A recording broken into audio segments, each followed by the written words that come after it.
Sebab itu tuan-tuan yang dirahmati oleh Allah. Dunia yang kita yang akan meninggalkan kita. Kita tidak nak mati lagi. Kita bukan tak nak mati, kita tak nak mati sebab kita masih lagi. Ada manusia berfikir, aku tak nak mati lagi, aku masih lagi ada perancangan. Aku masih lagi ada cita-cita. Aku masih ada lagi benda yang belum aku nikmati lagi. Ini cita-cita dalam kehidupan seorang manusia, seorang hamba tadi. Tetapi dunia tidak tunggu kita. Dunia tak tunggu kita ni hidup lama mana. Sebab tu jangan terlalu kita berpegang dengan hidupan kita. Kita rasa selesa apa yang kita ada. Ingat, kita kembali kepada Allah akan ditanya semua benda. Maka adakah engkau menghimpunkan dunia atau dunia yang menghimpunkan engkau?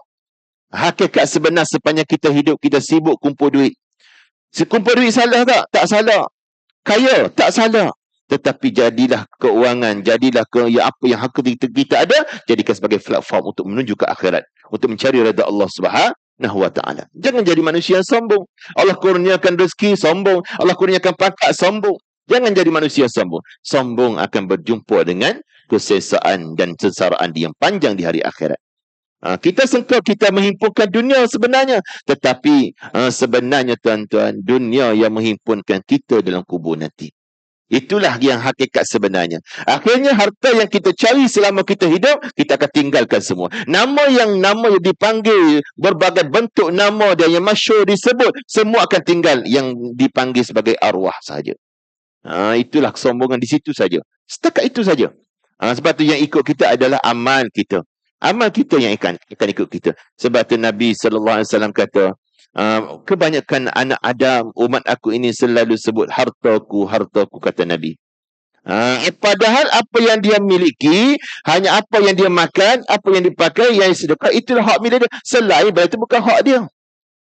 Cuma Allah Ta'ala beri pinjaman untuk dia pegang. Wasilah untuk dia pegang. Sebab itu, tuan-tuan, pengajaran kita boleh ambil. Harta bukan salah. Harta tidak salah. Tetapi jangan sampai hati kita terikat dengan dunia sehingga kita lupa kepada Allah Subhanahu wa taala. Gunalah dunia untuk akhirat. Lalu ketika itu tuan-tuan yang dikasihi oleh Allah, bila saat mana manusia tadi dicabut roh tadi keluar, datang pula satu suara yang lain. Adakah engkau membunuh dunia atau dunia yang membunuh engkau akan dikauhi manusia? Datang suara ini. Ini soalan yang paling tajam.